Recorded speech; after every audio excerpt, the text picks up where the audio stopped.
Some crimes strike not at the hour they occur, but at the hour they are meant to be remembered. On New Year's Day, a death in Mayfair is discovered, one that whispers of betrayal, vengeance, and a servant's long-concealed hatred. Where are you tuning in from, and what time is it? Let me know in the comments. The clock is set, the glass shattered, and the truth waits in silence. Let us walk into the frost and uncover what the conscience could not forget. The first morning of the year lay over London in a mantle of icy stillness. The revelries of the previous night had subsided into silence, and the streets, usually echoing with clattering hoofs and the voices of early labourers, seemed wrapped in a peculiar hush. I remember standing at the window of our Baker Street rooms, gazing upon the frost-rimmed panes and the drifting smoke that hung motionless above the chimneys, and marvelling at how the gaiety of the world could be so swiftly quenched by the dawn. The air held a biting sharpness, as though nature herself had paused to reflect upon the passing of the old year and the uncertain promise of the new. Holmes was seated by the fire, his lean figure bent forward, fingers steepled beneath his chin, his grey eyes fixed upon the embers.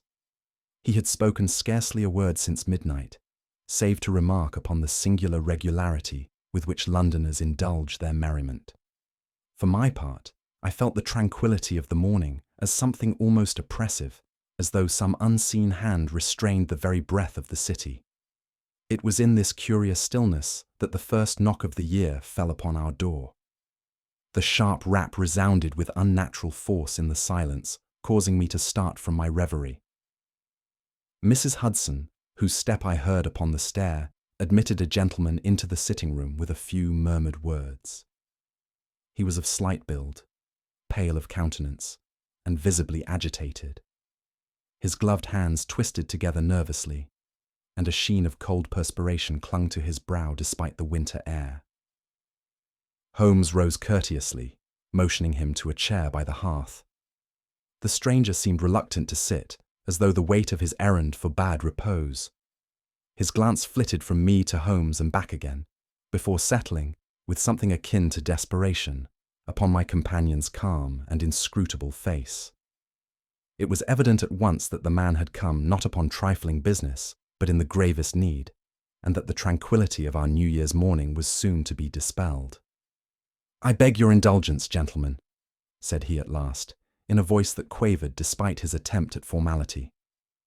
"My name is Harcourt, Augustus Harcourt, solicitor of Lincoln's Inn Fields. I come upon a matter most urgent, one which brooks no delay." He seated himself reluctantly, glancing toward the fire as though to draw strength from its glow. "The hour is early, I know, yet the circumstances are of such gravity that I dared not postpone my visit.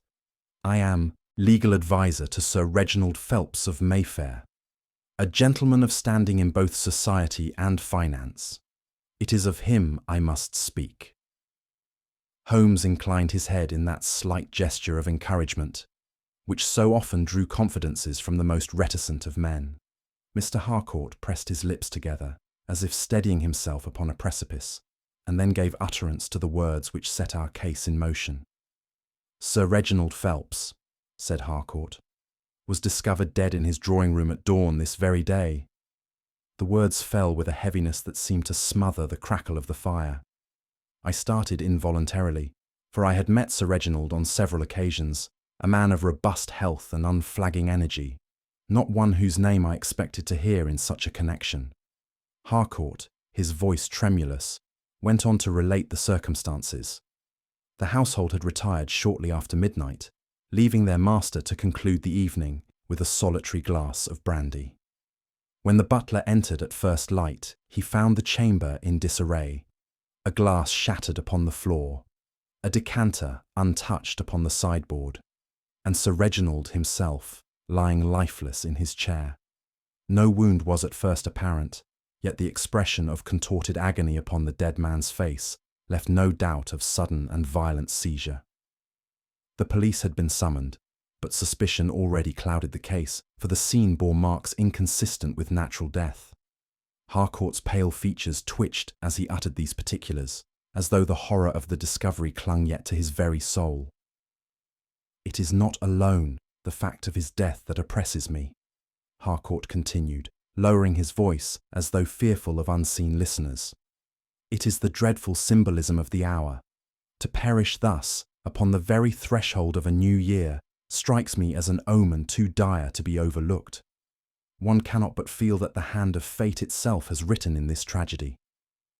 His words, though melodramatic, carried the weight of genuine dread. I confess that even I felt a chill at the notion. For the beginning of the year is a moment charged with hope, and its profanation by sudden violence lent the event a character both sinister and unnatural. Harcourt's eyes, wide and feverish, pleaded for reassurance, but Holmes remained composed, his gaze fixed keenly upon the solicitor, as though each syllable might contain the germ of hidden truth. Holmes had listened thus far without the faintest interruption, his long fingers pressed together beneath his chin, his head inclined slightly to one side. At times his eyes closed, yet I knew from long experience that his mind was in no repose but moving with silent swiftness over every detail. When Harcourt paused, Holmes opened his eyes with sudden brightness, yet his voice, when he spoke, was of studied calm. "You have done well to come to me, Mr. Harcourt. There are features in what you have said which may bear further examination. Pray continue with exactitude. Omit nothing, however trivial it may appear." The solicitor bowed his head in relief at this encouragement. I could not help but note how Holmes's restraint, his economy of word and gesture, had already steadied the trembling man and drawn him imperceptibly within the sphere of his influence. For my part, I confessed to a disquiet that grew with each passing moment. The hush of the morning, so solemn at first, had taken on a new and darker resonance. Holmes's stillness was uncanny, as though he communed with some inner certainty invisible to the rest of us. His calm contrasted so vividly with Harcourt's agitation that I felt myself suspended between dread and reassurance. It was in such moments that I was reminded how profoundly Holmes differed from ordinary men.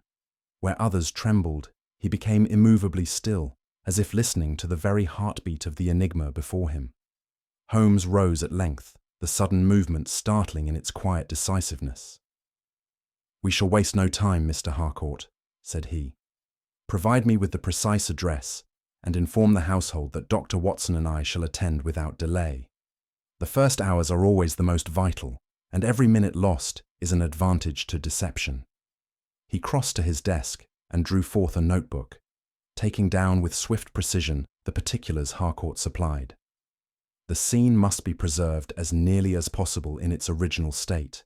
Impress this upon the constabulary, if you would be so good. Harcourt, visibly relieved, rose also, clasping Holmes's hand with fervour. "You give me hope, sir. I had feared the matter might sink beneath official incompetence." Holmes's expression softened with the faintest trace of dry amusement. "Hope, Mr. Harcourt, is a poor substitute for evidence. Yet we shall see what evidence this morning has left us." Within the hour we were preparing ourselves to brave the cold streets of Mayfair, and the quiet stillness of our New Year's morning was left behind us, exchanged for the promise of a mystery as chilling as the frost itself. Our cab rattled through the frozen streets until at last we drew up before the residence of Sir Reginald Phelps in Mayfair. The house, though of imposing aspect, bore already the unmistakable signs of calamity. The blinds were drawn, muffling what little cheer the pale winter sun afforded, and a sombre air seemed to cling about the very stones. The usual stir of a gentleman's establishment was absent. No cheerful clatter of stablemen, nor brisk footfalls of tradesmen disturbed the silence. Even before I crossed the threshold, I felt the peculiar hush that marks a house into which death has entered.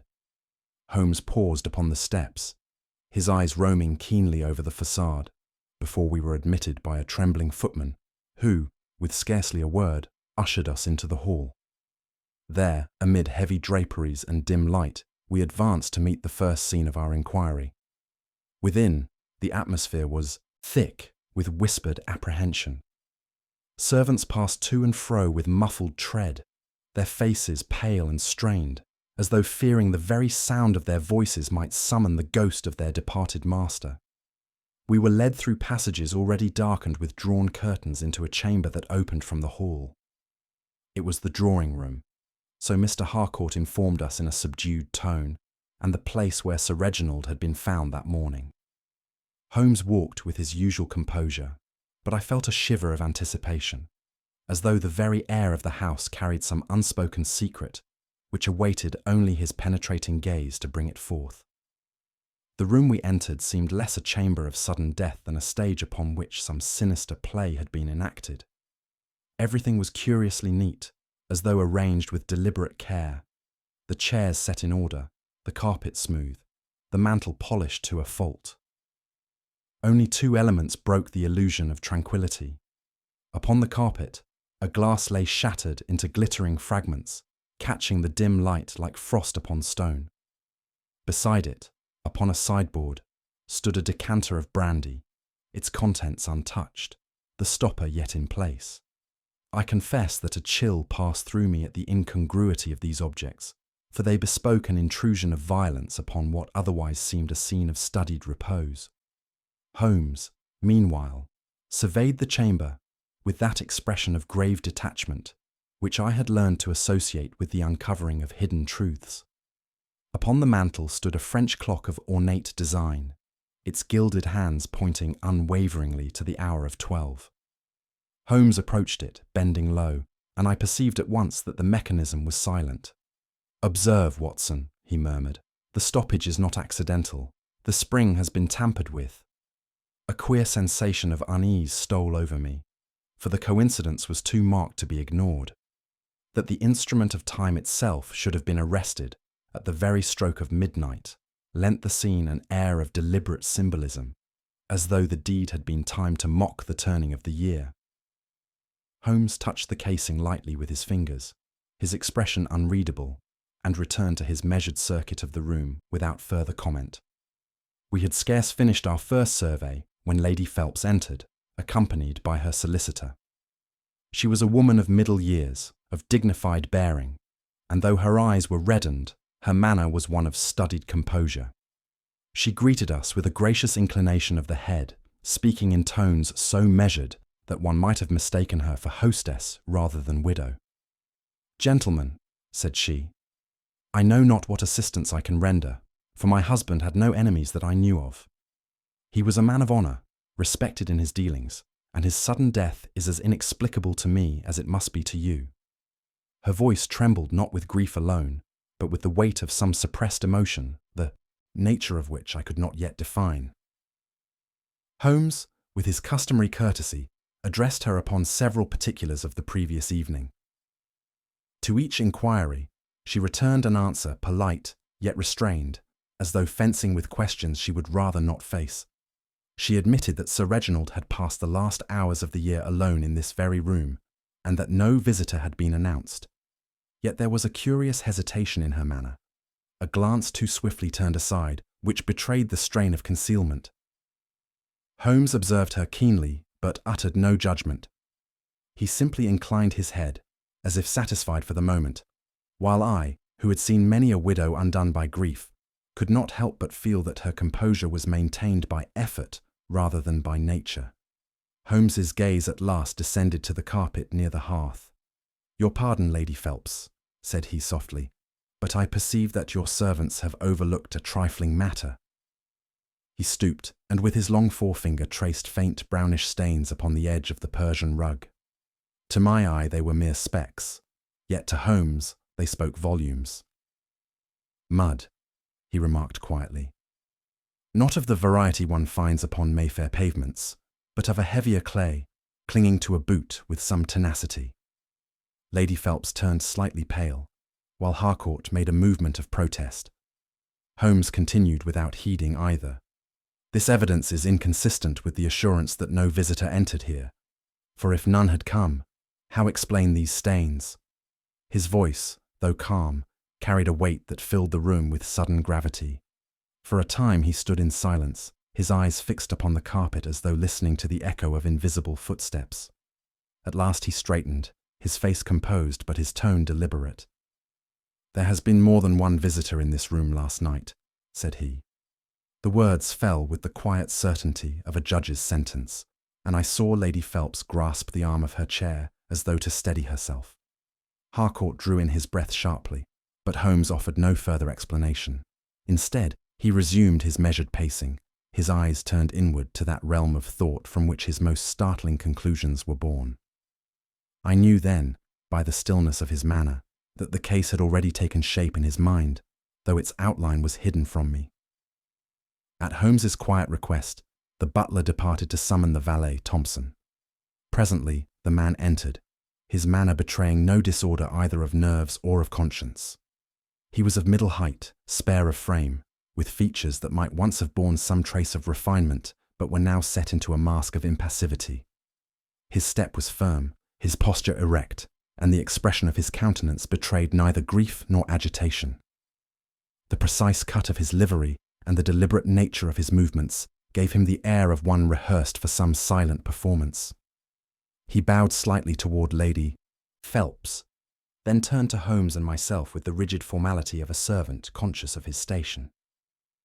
I confess I felt at once a curious discomfort in his presence, for his composure seemed too complete, his calmness verging on the unnatural. At Holmes's invitation, he began to recount the events of the preceding night. His narrative was offered without hesitation, in a tone as cold and precise as his bearing. "At the stroke of midnight, sir," he said, "Sir Reginald bade the household assemble in the drawing-room for a brief toast. He raised his glass to the turning of the year, spoke no more than a few words of goodwill, and then dismissed us with the command that we should retire and leave him to his brandy. It was his custom, gentlemen, to conclude such evenings alone, reflecting, as he put it, upon the prospects of the year to come. The servants withdrew accordingly, and none, so far as I know, disturbed him afterwards. The recital was delivered without ornament, as though the man spoke of some minor domestic routine rather than his master's last hours on earth. When questioned as to whether any persons had been admitted after that moment, Thompson was categorical. "No callers presented themselves, sir, nor did I open the door to any." His eyes met Holmes's calmly, without flicker or hesitation. The household was at rest, and Sir Reginald remained alone in the drawing-room until the calamity of this morning was discovered. His voice did not falter upon the word, but to my ears the absence of genuine grief was striking. I had observed many a servant distraught at the loss of a long-time master, yet here was a man whose tone suggested no more than the execution of an official statement. The room seemed to grow colder as he spoke, as though the denial were not merely of visitors, but of something deeper and more human. Holmes, whose manner had been one of courteous detachment, leaned slightly forward. His questions fell with the delicacy of raindrops, yet each struck some precise chord. At what exact hour had the toast been given? How long after did the servants retire? Had Sir Reginald been in good humour, or was his mood otherwise? Thompson answered each inquiry with unfailing precision, yet Holmes's eyes grew ever more intent. "You speak with admirable clarity," said Holmes at last, "but memory is a treacherous ally.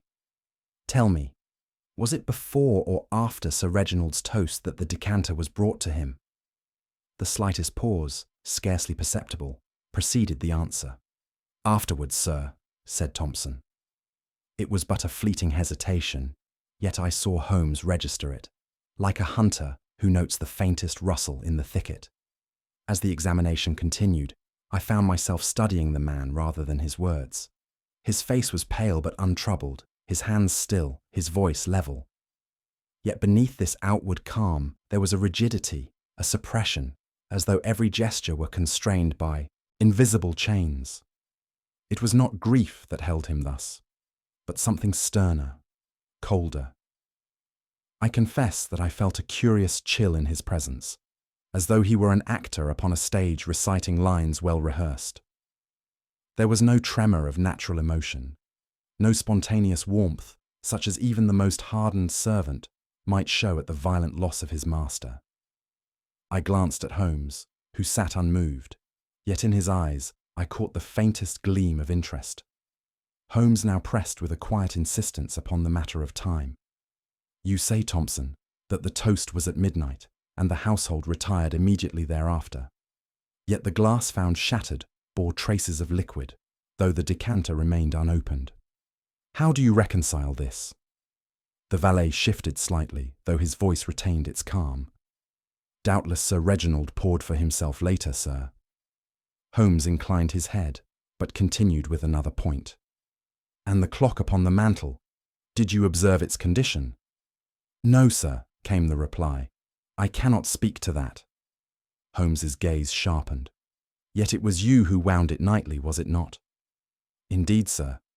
And it stopped precisely at midnight. Curious, do you not think? A silence followed, into which Thompson's composure seemed for the first time to waver, however slightly. After a few further questions, Holmes rose abruptly.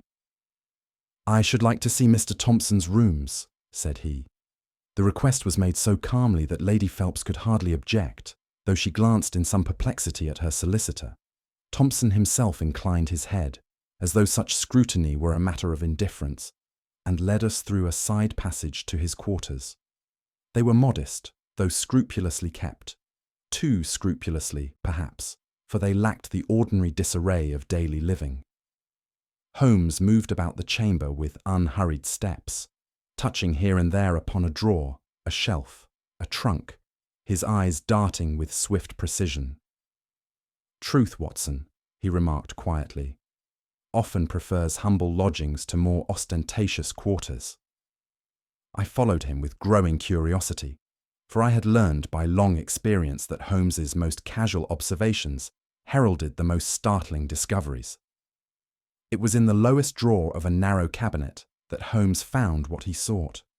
The lock yielded to a touch of his nimble fingers, and within lay a small packet of papers. At the top rested a folded sheet, sealed but not stamped, the address upon it written in a delicate and unmistakably feminine hand. To Sir Reginald Phelps. To be read at midnight. Holmes held it up to the light, his expression one of grave interest. Observe, Watson, said he softly.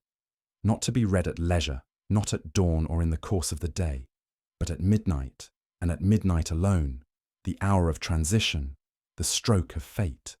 Lady Phelps, who had accompanied us, uttered a faint exclamation and pressed a handkerchief to her lips. Thompson stood motionless, his face as unreadable as stone. Holmes slipped the letter carefully into his pocket. This, said he, is the first honest voice we have yet heard in this house. Let us see if it will speak more plainly when the seal is broken. His tone carried a weight of solemn promise, and I knew that the mystery had deepened into graver shadows still. Holmes laid the folded sheet upon the table and regarded it with an expression of grave concentration. The paper was of fine quality, though somewhat yellowed, and the seal bore no crest or monogram, only a plain impression, hastily applied. As he broke it and spread the page before us, I felt a curious tightening of the air in the room, as though we trespassed upon a voice from the grave. The writing was brief, stern, and without embellishment, a warning that the misdeeds of former years would come due with the turning of the year. There was no signature, only the command that it be read at midnight.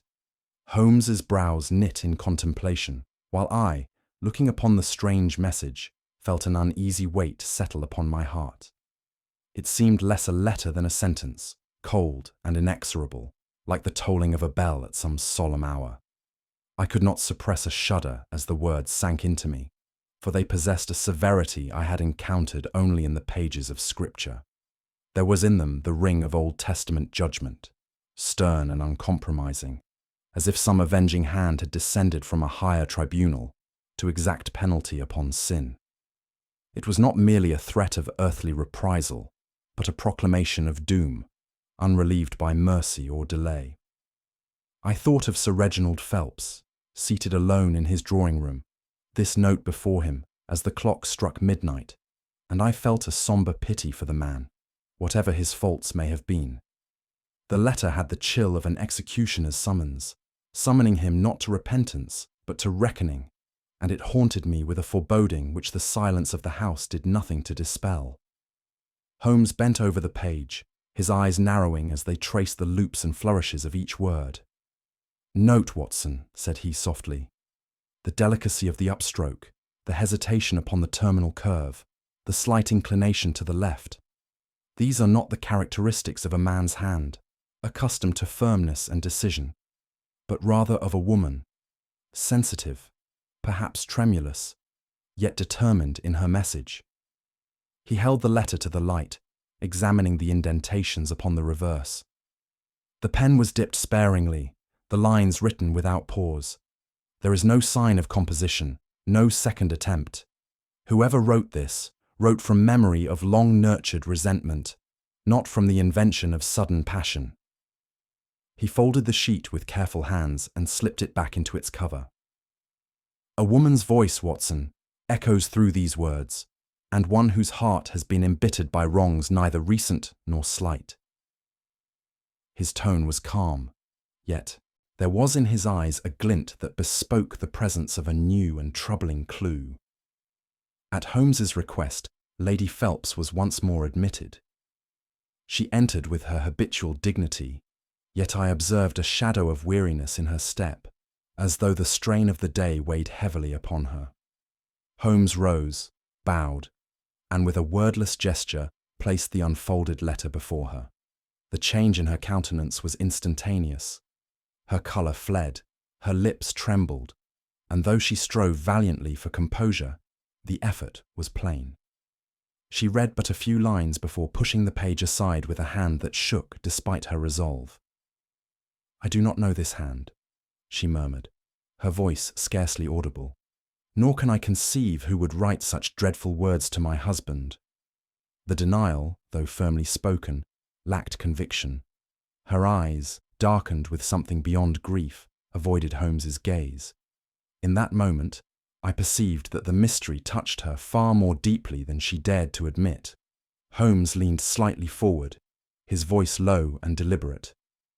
"Lady Phelps, you are no doubt aware of your late husband's ventures in South Africa some years past. Ventures which, though profitable, were not without controversy." A flicker passed across her face, gone as swiftly as it came. "I know only what he chose to tell me, sir," she replied with studied calm. "And he was not a man to trouble his household with affairs of business." Holmes's gaze did not waver. "Yet it is in those years that I suspect the seed of this letter was sown. Broken promises, ruined reputations, fortunes built upon another's ruin. These things are written not in ledgers but in human lives.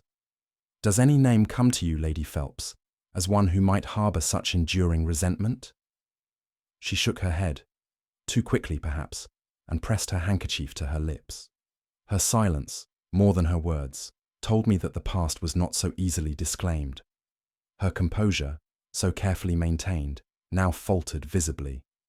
Her voice, when it came, was strained, and her words seemed forced from her as if against her will. "Sir Reginald may have had enemies abroad. I do not deny it," she said. "He was a man of strong temper, and his dealings were not always softened by courtesy. Yet he was my husband, and whatever wrongs may be alleged against him, they were not crimes of which I had knowledge." Her hands, clasped tightly in her lap, betrayed her agitation, and her eyes moved restlessly, unable to settle upon Holmes's steady gaze. She was not a woman accustomed to deceit, yet she was plainly a woman struggling to conceal more than grief. Holmes regarded her without reproach, but the intensity of his scrutiny seemed to weigh upon her as heavily as chains. When at last Lady Phelps withdrew, Holmes remained seated in thoughtful silence. His gaze rested upon the folded letter, though his mind was clearly elsewhere. After some minutes, he spoke, not to our companions, but to me in a tone so low that none but I could hear. "The past, Watson, is a stubborn adversary. Men may bury their misdeeds beneath years of prosperity, yet it is seldom that soil deep enough can be found to keep them there. The hand that penned this letter has waited long, and patience is itself a weapon of no mean power. Sir Reginald Phelps has paid the price of actions which he doubtless imagined forgotten. The question now is whether the debt was exacted by the writer herself, or by some other who took her cause as his own. He fell silent again, his eyes narrowing as if already tracing the faint outline of truth upon the darkness. The heavy tread of boots upon the stair broke the sombre stillness. A moment later, Inspector Lestrade entered briskly, his face flushed with the importance of official duty. "Well, gentlemen," said he, casting a perfunctory bow toward Lady Phelps, "we have made an arrest. A local thief, known to us by reputation, was seen loitering near the house at the hour in question. He had no good account of himself, and I think we may congratulate ourselves that the matter will soon be resolved." His tone was triumphant, as though the case were closed. Holmes, however, merely inclined his head with that faint smile which I knew boded ill for the inspector's conclusions. "Indeed, Lestrade," said he mildly. "Then perhaps you will permit Dr. Watson and myself to be present at your examination of this most promising suspect." There was a dry note in his voice which escaped none of us, and I felt certain that the mystery of Sir Reginald's death had only deepened with this new development. The police station to which we were conducted lay but a short distance from Mayfair, yet the contrast could scarcely have been greater. Where the Phelps residence had been marked by sombre hush, here the air vibrated with official bustle. Constables moved briskly along corridors, and the odour of damp stone mingled with ink and tobacco smoke. Lestrade, bustling in with his usual air of satisfaction, informed us that the prisoner awaited examination in a side chamber. Holmes, with that calm courtesy which never deserted him, requested to be present, and we were accordingly admitted. The room was bare, save for a table, 2 chairs, and a single gas lamp, whose light fell harshly upon the pale features of a man seated with his wrists loosely bound. It was clear from his haggard expression and shifting eyes that he had not faced confinement without distress, though his demeanour was not that of hardened criminality. The fellow was of slight build, his coat torn and mud-stained, his hands roughened by labour.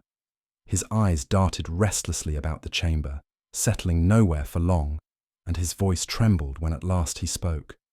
"I swear, gentlemen, I had no hand in it," he cried. "I was near the house, but not within it. I never laid eyes upon Sir Reginald Phelps, nor crossed the threshold of his door." His protest carried the ring of desperation rather than deceit, and I confess I felt some stirrings of pity for the wretch. He seemed less a man of criminal intent than one driven to vagabondage by misfortune.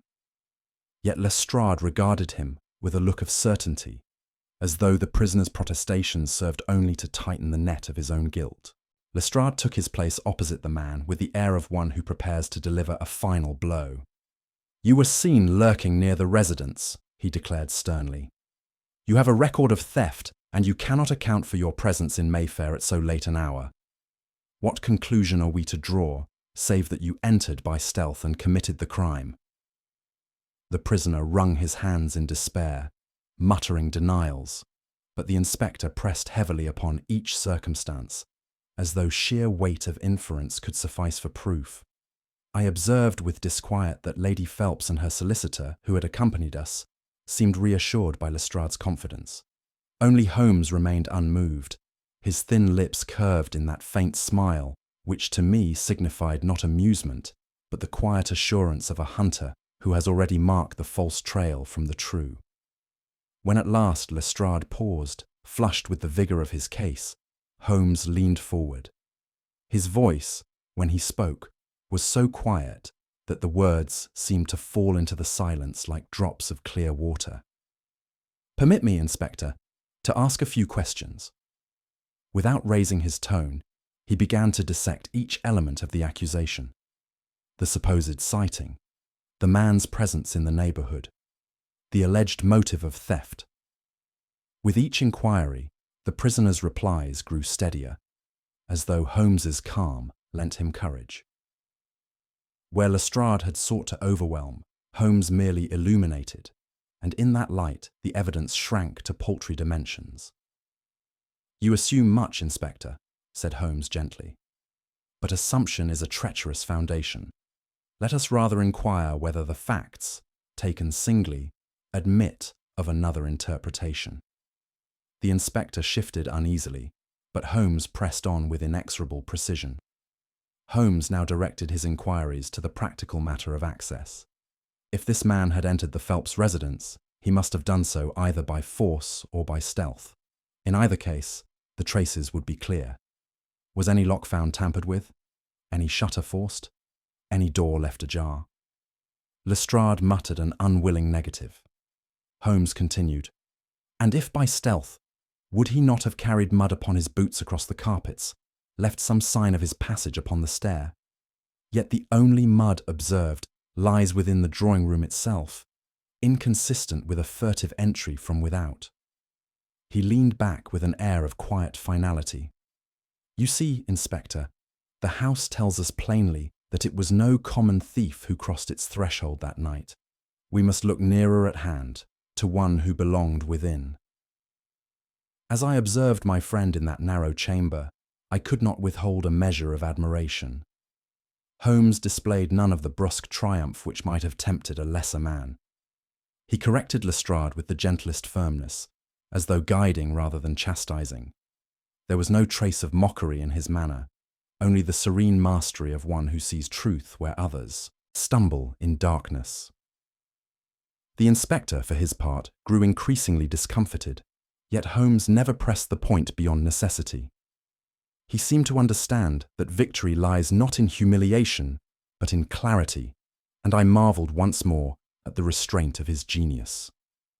The prisoner, meanwhile, sat straighter, as though hope had been breathed into him by the mere presence of a man who could see beyond prejudice to fact. Holmes folded his long hands together and regarded the prisoner for a moment in silence. Then he spoke, his words falling with the measured weight of a judicial pronouncement. "You are not the man we seek. Your presence near the house may be explained by your vagrancy, but it has no bearing upon the crime. The deed was not theft, but vengeance, and vengeance requires intimacy, not opportunity." His words unsettled the room. Lady Phelps gave a sharp intake of breath, and Lestrade flushed angrily, though he did not reply. Holmes rose and placed his hand lightly upon the inspector's shoulder. "Do not be disheartened, Lestrade. You have netted a fish, but not the one that poisoned the pool. Release this fellow, and let us return to where the true trail begins." His calm certainty left no room for dispute, and the prisoner's eyes filled with incredulous relief. As we stepped into the chill of the street once more, Holmes leaned close, his voice scarcely more than a murmur. "Mark me, Watson, the hand we pursue is not that of a petty thief. It is a hand that once caressed, not one that merely stole. There lies the key to this enigma." The words sent a curious shiver through me, for they hinted at passions deeper than greed and motives darker than common crime. I glanced at him, but his face was inscrutable, his gaze already fixed upon some unseen horizon, where the threads of the mystery converged. At Holmes's request, Lady Phelps consented to grant us a more private audience, apart from the watchful eyes of her servants and solicitor. She led us through a corridor hung with sombre portraits into a withdrawing room, dimly lit by a single lamp and thick with the scent of roses that had begun to fade. The curtains were drawn, shutting out what little light the wintry morning might have lent, and the atmosphere was charged with a kind of oppressive stillness. She motioned us to sit, then herself sank into a high-backed chair, her posture straight, her hands resting lightly upon the carved arms, as if bracing herself for some ordeal. Holmes remained standing, his tall figure partly in shadow, his gaze fixed steadily upon her with that quiet authority, which seemed at once reassuring and inexorable. For myself, I felt as though we were entering into a confession, drawn not by coercion, but by the irresistible gravity of Holmes's silent demand for truth. Though she strove to maintain dignity, the signs of strain soon betrayed themselves to my eye. Her hands trembled faintly, and she clasped them together to still their movement. Her voice, when she spoke, carried the measured cadence of one accustomed to control, yet beneath it quivered a note of suppressed agitation. She would raise her chin in defiance, only to let her gaze falter when it encountered Holmes's unblinking scrutiny. It was not the abandon of grief, but the restraint of one who holds within her breast thoughts too perilous to be uttered. I could not but feel pity for her, for here was a woman caught between loyalty to the memory of her husband and the crushing weight of knowledge that sought escape. Holmes, impassive as marble, allowed her silence to lengthen until the strain of it forced words from her lips. At length she spoke, her voice low yet distinct. "You must understand, gentlemen, that my husband was not always the man the world believed him to be. Before his return to England, he spent several years in South Africa. It was during that time, I learned, that he entangled himself with a young woman of good family. He gave her promises of marriage, promises which he never intended to keep. She was left disgraced, ruined in the eyes of her kin, and Sir Reginald, profiting by ventures of a less than honourable character, returned to this country unscathed." Her words fell with a measured bitterness that spoke less of gossip than of personal certainty. She did not name the woman, nor did she reveal how she had come by the knowledge. But it was plain that the wound to her pride and conscience had been deep. "It was a shadow upon our lives," she continued, "a shadow which he never acknowledged, yet which I could never wholly forget." She paused, pressing her handkerchief to her lips before continuing. "On the last night of the year, as the hour approached, I confess I was seized with dread. For days I had felt the presence of something impending, though I knew not what. It was as if the ghost of that wrong, committed in another land and another time, had followed us across the years and now stood at our door. When my husband remained in the drawing-room after the servants had withdrawn, I could not rest. I half expected some knock, some letter, some confrontation which would lay bare the past he had hidden so jealously. I prayed it might be otherwise, yet in my heart I felt certain the old debt was to be exacted. When the alarm was raised at dawn, I knew that the hand of retribution had at last descended." Her words, spoken with trembling conviction, filled the chamber with solemn gravity. Yet when Holmes inquired whether she had ever seen or spoken with the woman wronged by Sir Reginald, she shook her head firmly. "No, sir, I never met her, nor did I even know her name. All I heard came to me through hints, through whispered fragments pieced together. Reginald was silent on the matter, and I dared not question him.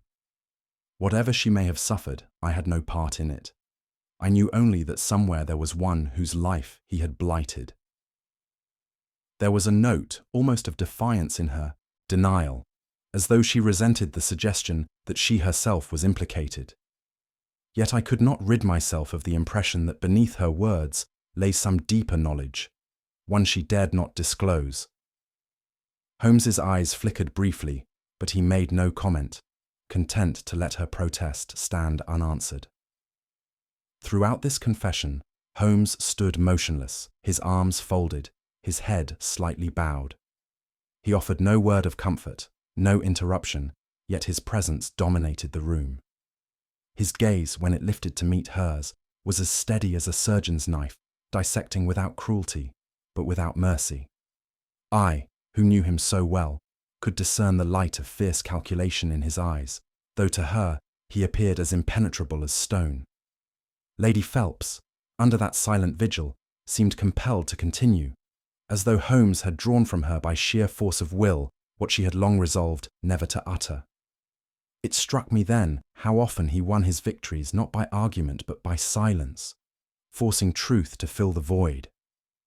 I myself felt the tension of the moment, and when at last she sank back in her chair, exhausted, it was as though she had been relieved of some intolerable burden.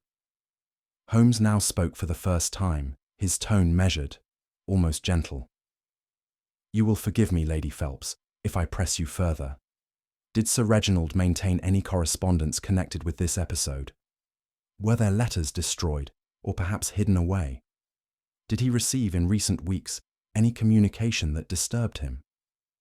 She hesitated, then admitted that a letter had indeed arrived some days before his death, the contents of which her husband had refused to share. "He grew restless after it was received," she said. His temper was more abrupt, his nights uneasy. I questioned him, but he silenced me with a look I dared not oppose. Holmes inclined his head. And his financial dealings abroad, were they all of reputable character? Her lips tightened. I cannot speak with certainty. There were profits, great profits, but at what cost I do not know. Each answer, given with evident reluctance, only deepened the impression that the past still clung to the household like an unseen spectre. Holmes allowed her final words to subside into silence. Then, with the deliberation of one producing his ultimate card, he drew from his pocket a delicate glove. Its fabric was of fine kid, though stained with damp earth, as if retrieved from the garden. He laid it upon the table before her, turning it so that the initials stitched upon the lining were plainly visible. C.H. Lady Phelps uttered a faint cry, her composure shattering at last. She stared at the object as though it were some apparition risen from the ground, her hand pressed to her throat. Where did you find this?" she whispered. Holmes's voice was low but implacable. "In the shrubbery, within a few yards of the drawing-room window." For a moment, the silence was absolute, broken only by her quickened breathing.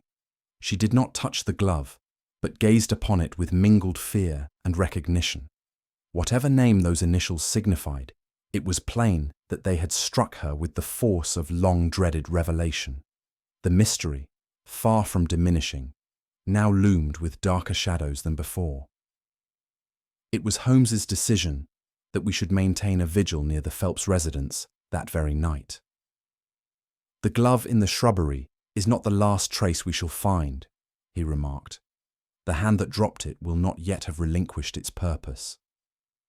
Thus it was that, as the household retired to uneasy slumber, Holmes and I stationed ourselves in the shadow of the garden wall, concealed behind leafless branches and a heavy curtain of mist. He had chosen the place with his usual precision, commanding a view of the path that led to the drawing-room windows. Holmes stood motionless beside me, his eyes fixed intently upon the house, while I, less accustomed to the long patience of such enterprises, felt the chill of the night creep into my bones. Yet I would not have deserted my post, for I sensed the climax of our vigil was at hand. The fog that night was of a thickness I have seldom known, clinging like wool to the very air, muffling every sound and distorting every outline. The lamps in the street glowed faintly, mere smudges of yellow blurred by the haze, while the silence pressed upon us with a heaviness that seemed unnatural. Even our own breath appeared loud, exhaled in small white clouds that were swallowed instantly by the gloom. From time to time, a distant carriage rumbled, its wheels echoing dully, then was lost again in silence. I found myself straining my ears for the slightest sound of movement, the faintest footstep upon the path. The longer we waited, the more oppressive grew the fog, until it seemed to me less a veil than a suffocating presence, eager to conceal both the guilty and the innocent within its folds. At length, as the hour drew near midnight, Holmes touched my arm lightly. Out of the shifting grey there emerged a figure, cloaked and hooded, moving with furtive steps along the garden path. The manner of the intruder betrayed both caution and urgency, for the figure paused often, glancing about as though fearful of pursuit, yet advanced steadily towards the very shrubbery where Holmes had discovered the glove. My heart quickened as I beheld the shadow stoop and grope among the branches, as if seeking to recover what had been lost. The dim glow of a lamp behind the curtains fell faintly upon the scene, lending the moment an air almost spectral. I turned to Holmes, but his hand restrained me. His eyes gleamed through the fog, alight with the certainty of a hunter who has tracked his quarry to the final lair. Holmes moved forward then, not hastily, but with the quiet swiftness that lent such force to his presence. "You will permit me, madam," said he in calm, authoritative tones, "to inquire what you seek at so late an hour in this place." The figure started violently, a stifled cry escaping her lips, and for an instant seemed poised to flee. But Holmes's tall form, looming through the mist, and the steadiness of his voice, compelled her to remain. She drew her cloak tighter about her, as though it were a shield, yet her hands trembled visibly. "Do not be alarmed," Holmes continued. "We ask only for the truth, and the truth will be your best defense." His manner was free of menace, yet its firmness was irresistible. The intruder sank back against the wall, breathing hard, and with a sudden motion cast aside the folds of her cloak. The lamp's dim glow revealed a woman of striking presence, though her features bore the unmistakable traces of suffering. Her dark hair, loosened from its pins, framed a face of proud contour, yet the pallor of her cheeks and the heaviness of her eyes bespoke sleepless nights and bitter memories. She drew herself erect, as though some remnant of dignity yet sustained her, and gazed at us with mingled defiance and despair. "My name is Clara Henshaw," she said, in a voice low but steady. "If you are here to accuse, know at least whom you accuse." The name struck me with sudden recognition, for Lady Phelps had spoken of a young woman betrayed and ruined in South Africa. Here, then, was the living embodiment of that shadow from the past. For a moment, none of us spoke. The mist swirled about her like a shroud, and I felt that we beheld a figure risen from the grave of memory. In halting words, Clara Henshaw told us her story. Years before, she had been betrothed to Sir Reginald, whose promises of marriage had bound her heart and compromised her honour.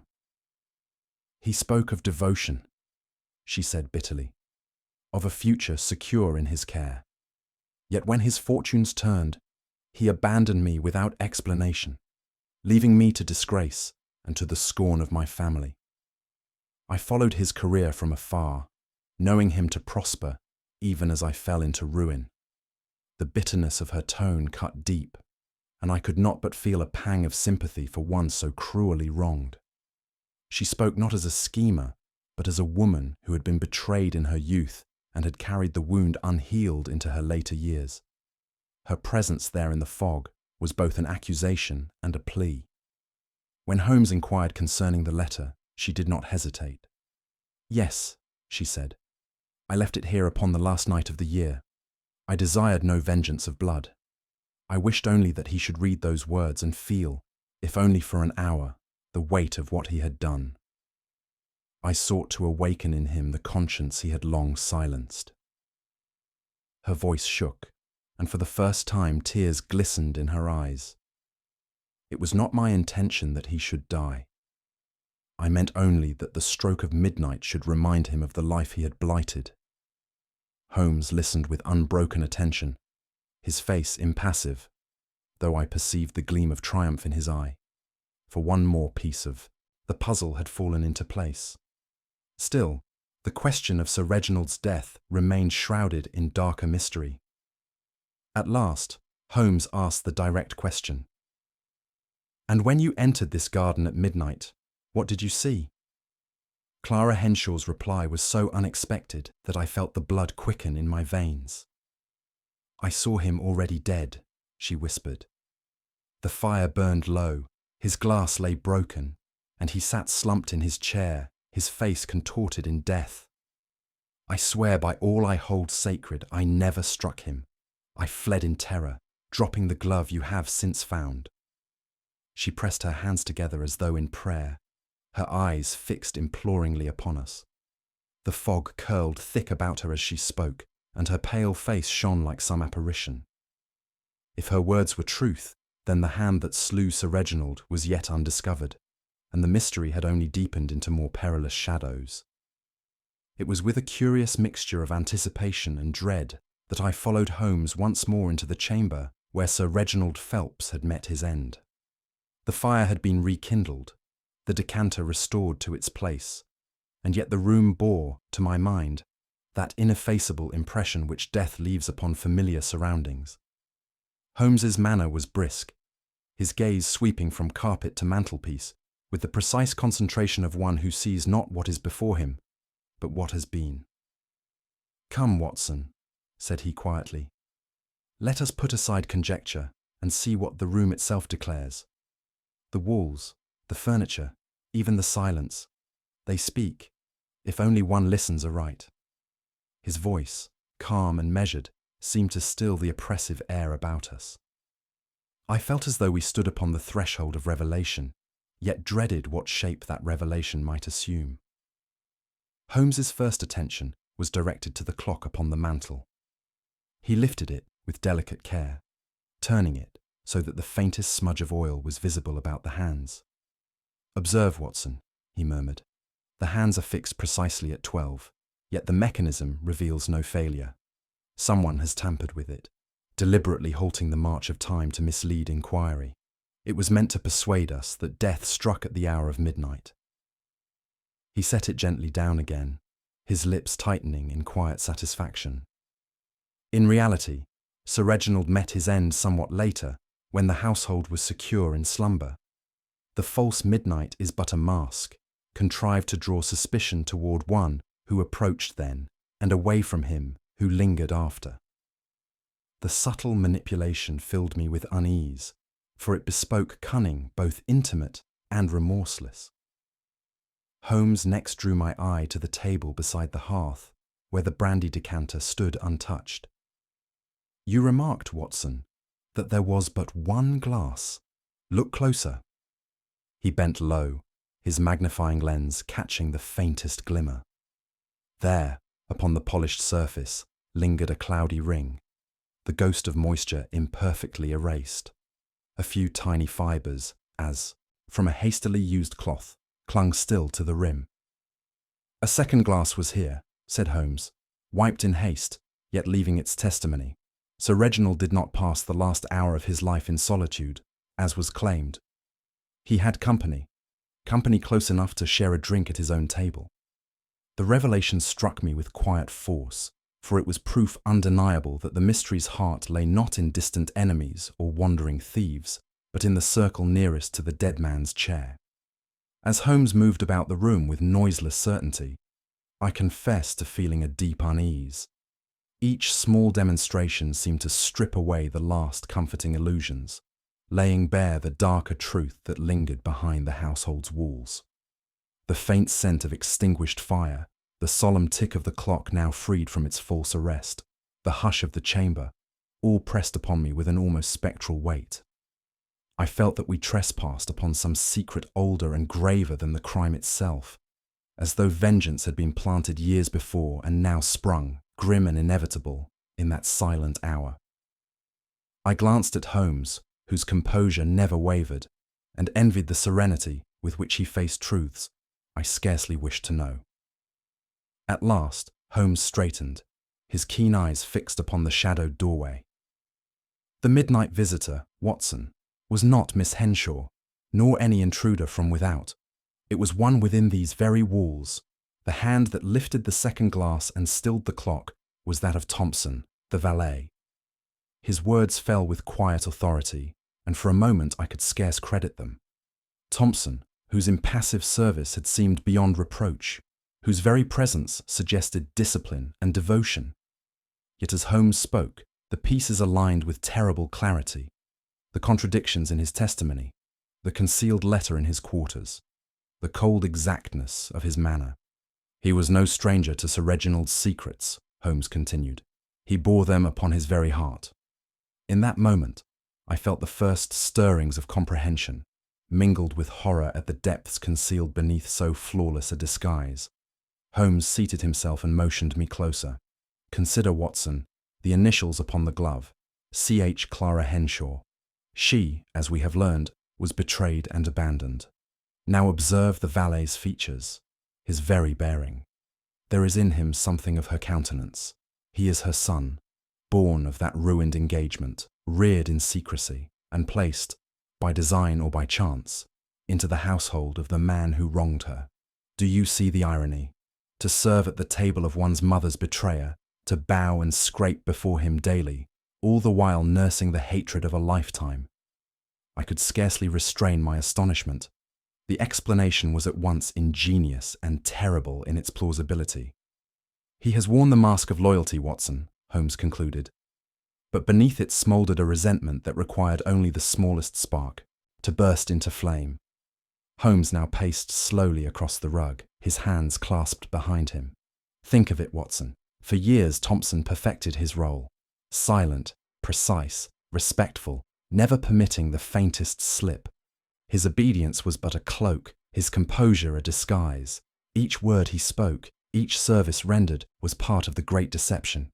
He waited, patiently, as the seasons passed, until the moment should arrive when the mask might be cast aside.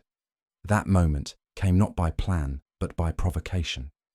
Holmes's tone grew almost sorrowful. Such restraint, carried so long, becomes a torment. It corrodes the soul, until vengeance is no longer a choice, but a compulsion. Thompson lived a prisoner of his hatred, his very servitude binding him more tightly to the man he despised. In truth, Watson, the murder was conceived years before it was done. Holmes's voice sank as he described the final scene. On that night, Sir Reginald, warmed by his own brandy, taunted the valet. Perhaps he suspected the truth. Perhaps he merely mocked the man's devotion. Words were spoken that pierced the last veil of restraint. Thompson, in that instant, ceased to be servant and became avenger. He struck swiftly, one stroke only, but decisive. The glass fell, the decanter stood untouched, the clock was halted to shift suspicion. Then, with the same cold composure he had shown in service, he resumed the mask of loyalty, awaiting discovery as though it were but another task in his long deception. Holmes paused, his eyes gleaming in the dim light. It was hatred, Watson. Hatred concealed for years, that blossomed in a single stroke. Not theft, nor chance, nor accident, but the fulfillment of a vengeance nursed since birth. His words fell into silence, and I felt the weight of them settle upon us like the toll of a solemn bell. The arrest of Thompson was effected with a quietness almost chilling in its formality. 2 constables, summoned discreetly, placed a hand upon his shoulder and bade him accompany them. He rose without resistance, his features composed, his bearing unshaken. There was neither protest nor plea, only a faint tightening of the lips, as though he endured a final humiliation with the same iron self-control that had governed his years of servitude. Lady Phelps, pale and trembling, shrank back into her chair, while Clara Henshaw bowed her head in silence. I, who had witnessed men dragged raving to justice, could not but marvel at the grim serenity with which this man submitted to his fate. It seemed less an arrest than the closing of a long and inevitable chapter, written in bitterness and sealed now in solemn silence. When the door had closed upon Thompson, Holmes remained still for some minutes, his gaze fixed upon the empty space the man had left. At length he spoke in that quiet tone which always carried more weight than declamation. Strange, is it not, Watson, how years of servitude may themselves become the harshest punishment? He lived daily at the side of the man he despised, compelled to bow, to wait, to serve, while hatred gnawed ceaselessly at his heart. What prison walls could bind a soul more tightly than that? There was no triumph in Holmes's voice, only a detached recognition of the cruel irony. I could picture Thompson polishing the silver, pouring the wine, answering each command with bowed head, all the while chained to his vengeance as surely as to a galley's oar. The murder, terrible as it was, seemed but the inevitable climax of a life already condemned. For my own part, I could not repress a stirring of pity for the man. However dreadful his deed, I found myself reflecting upon the lonely years that had preceded it. To be the child of betrayal, to grow to manhood in obscurity, and then to spend one's best strength in service to the very author of that betrayal. Such a fate might sour the most generous of natures. His crime was monstrous, but so too was the burden he had borne in silence. As I considered his composed departure under arrest, I wondered whether in his heart he felt relief that the masquerade was at last ended, that the hatred which had consumed his life had finally spent itself in one fatal act. It was not forgiveness I felt, but rather that mournful compassion which tragedy compels even for the guilty. The irony of it all pressed heavily upon me as I looked once more about the silent house. This was New Year's Day, a time when men and women clasp hands, resolve upon better courses, and speak of hope renewed. Yet in this household, renewal had come in the form of blood and exposure, of secrets dragged into the light. The symbolism was terrible, a life taken at the very hour the calendar turns, a long-buried past erupting at the threshold of a supposed new beginning. Here was the bitterest paradox of justice.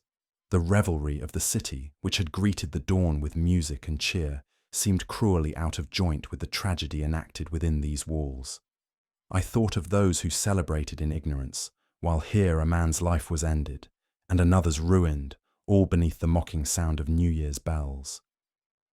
Holmes, who had watched my reflections with quiet understanding, now spoke with the calm detachment that so often cloaked his rare flashes of philosophy.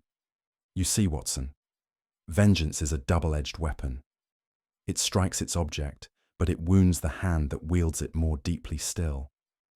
Thompson's years of silence, his careful mask of loyalty, these were sufferings more bitter than any inflicted upon Sir Reginald. The blow he struck was but the release of a torment long endured, and though the law will take him, he has already paid dearly in the coin of his own spirit. He paused, and I fancied a faint sadness touched his features. The world believes justice is measured by the gallows or the cell. I say, Watson, that justice is often served long before, in the secret chambers of the heart where hatred corrodes the avenger more surely than it destroys his enemy. We left the Phelps residence in the pale light of morning, stepping into an air sharp with frost and heavy with that peculiar stillness which follows the passing of storm. The city, muffled by snow and fog, seemed hushed, as though reluctant to intrude upon the solemnity of the hour. Holmes strode beside me in silence, his long coat drawn close about him, his eyes lowered in thought. I felt no inclination for speech, for my mind was still burdened with the scenes we had witnessed. The crunch of our steps upon the frozen ground was the only sound, save for the distant toll of a church bell marking the hour. It seemed to me that London itself had paused, caught between the cheer of festivity and the chill of retribution, suspended like the breath of a man before uttering some solemn word. At length Holmes spoke, his voice low and measured. Men speak much, Watson, of new beginnings and resolutions. They believe that by tearing a leaf from the calendar, they may also tear away their former selves. Yet the past does not yield so easily. It is not the date that grants renewal, but the conscience one carries into it. Thompson's life was wrecked because his conscience, bound to another's betrayal, left him no peace. Sir Reginald's end came because he thought his past buried, while in truth it had only slumbered. Mark it well. No man can escape his own conscience, whether it whispers or remains silent for years. It is the one companion that cannot be dismissed, the one judge whose verdict waits at every turning of the year. His words, grave yet without bitterness, lingered in my mind as we walked on through the frost.